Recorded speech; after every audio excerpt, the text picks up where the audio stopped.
All right, so today we're diving into some pretty sharp media criticism. We've got this piece by Stephen Pinkwart. It's called Your TV Turns Your Brain to Mush. Of us.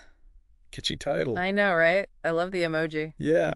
It's basically like a full-on takedown of television, Mm-hmm. especially the news. Oh, yeah. Pinkwart, he doesn't hold back. Like, right off the bat, he starts with this this almost funny story about being at a friend's house. Okay. And feeling like he was trapped by the news. Oh, wow. And the thing is, he doesn't even own a TV himself. Really? But he describes feeling like a prisoner to the remote, forced to just sit there and endure this constant barrage of negativity. Oh, I totally get that. It's such a great way to hook the reader, too. It is, yeah. I mean, who hasn't felt that way, right? Like powerless. Right? In the face of that 247 news cycle. Mm-hmm.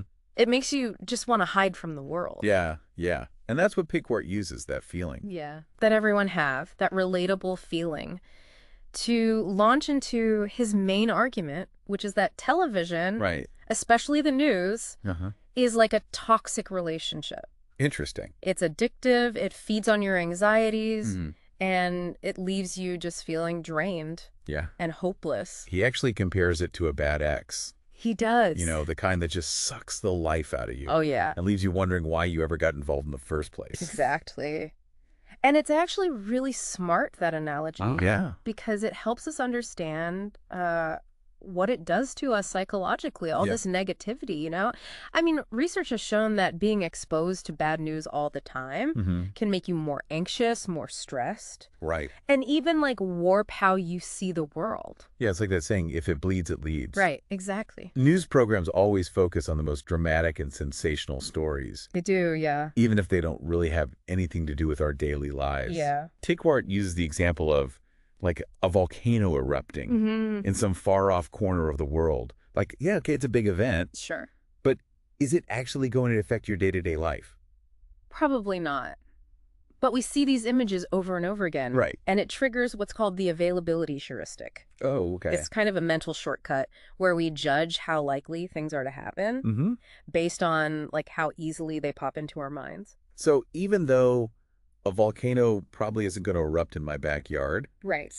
Watching those news reports makes it feel scarier. Exactly. It can. Yeah. So it's basically manipulating us. Kind of, yeah. Into being more afraid than we need to be. I mean, no wonder Pinkwart wants us to ditch the TV altogether. Yeah, well, he argues that most of the news we consume, it's just not relevant to our lives. Yeah. And we wouldn't miss it. He's not saying we should ignore everything. No. But that we should be pickier. More discerning. Yeah. About what we let ourselves see. Exactly. So instead of just absorbing whatever the news throws at us. Right. We should be actively choosing information. That's actually helpful to us. Yes. Makes sense, right. It does. But, okay, so what does Pinkwart think we should do with all this free time? Well, he's a big believer in replacing passive consumption with active creation. Interesting. He wants readers to engage in activities that are creative, that help them grow, and that give them a sense of purpose. Like what? Well, he specifically mentions reading, writing, and pursuing any passions that they might have neglected. That's where his poetry background comes in, right? Exactly, yeah. He's a poetry slam champion. He is. And he offers some pretty interesting writing tips. From his book, Poetry Master. Yeah. Yes. What are some of those tips? Well, they're designed to help writers create content. Content that is impactful and memorable. He talks about embracing the ridiculous, using silence as a tool, playing with expectations, and ending with an uncomfortable truth. So it sounds like he's encouraging us to, like, find our own voice. Yes. And express ourselves authentically. Absolutely. And it's interesting, how those writing techniques, they can actually, like, apply to our media habits, too. Oh, really? Like he talks about using silence as a weapon. Right. In writing, that means, like, choosing your words carefully. Okay. And leaving space for the reader to think. But if we apply that idea to television, it could mean like being more selective about what we watch. Right. And creating mental space for reflection. Instead of just noise all the time. Exactly. Oh, wow. Never thought of it that way. Applying writing techniques to media habits. Yeah. But it makes sense. It's like being mindful. about what we're feeding our minds. Exactly. And another tip he gives is ending with an uncomfortable truth. And this encourages writers to challenge assumptions and leave the reader with something to think about. Right. We can do the same thing with how we consume media, Oh, okay. by questioning the stories we're being told and looking for other points of view. So it's not just about turning off the TV then. No. It's about being more critical of the messages we're getting. Yeah. And actually shaping our own view of the world. Exactly. Pinkwart says that television, it encourages passive consumption. Right. Which can limit us, limit our potential, and stifle our creativity. And he wants us to break free from that. Yes, become active creators in our own lives. Oh, it's just with art though, right? Right. He sees creativity as a way of life. Interesting. Being curious, asking questions, taking risks. Yeah. And always learning new things. And that's such an important point. It's not just for artists. Yeah. This message. It's for anyone who feels stuck. Yeah, absolutely. Or limited by their situation. Yeah. Pinkwart is saying, you have the power to change your life. Powerful stuff. Yeah, to create meaning, to break free from the patterns that are holding you back. It's a message that really resonates, I think. I think so, too. Especially today, where we're constantly bombarded by distractions. So many. Yeah. And external pressures. It's easy to feel like you're just a cog in the machine. Yeah. But Pinkwart, he reminds us that we can choose our own path.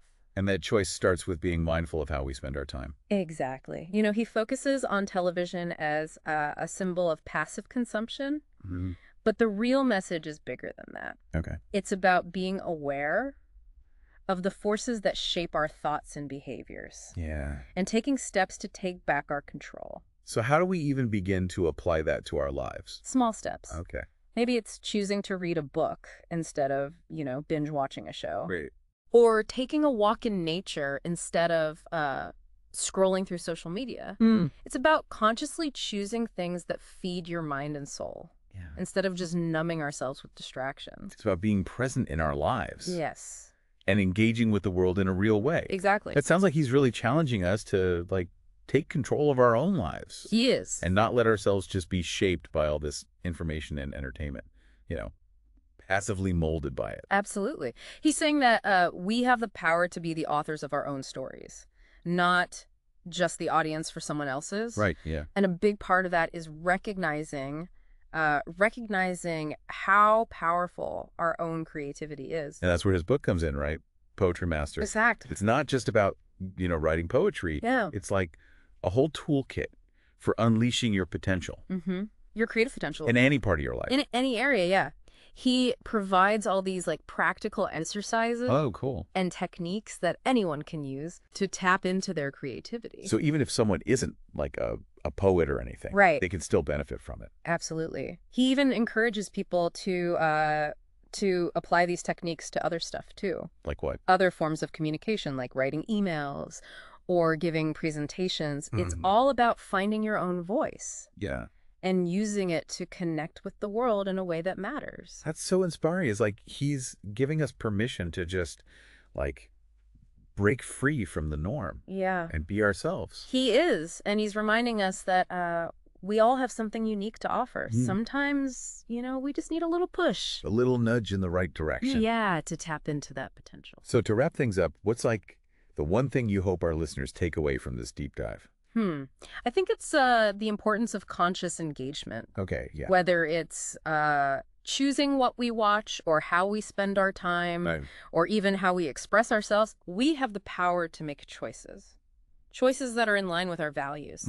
Pinkwart's piece, it's a good reminder that we're not just passive recipients of information. We're actively creating our own experiences. So next time you reach for the remote, maybe take a second to think, yeah, is this serving me? Is this how I want to spend my time? Exactly. Or is there something else out there? Yeah. Something that sparks my creativity or brings me joy? It's a good question to ask yourself. It is. And who knows, maybe the answer will lead you to, write that poem. Yeah. Start that business. Or finally take that trip you've been dreaming of. Maybe. And if you need a little inspiration, definitely check out Stefan Pinkwart's book, Poetry Master, Poesy, Craft, and Seven Again. It could be just what you need to get your creative juices flowing. It could be, yeah. Be creative, Stefan. See you on the next deep dive.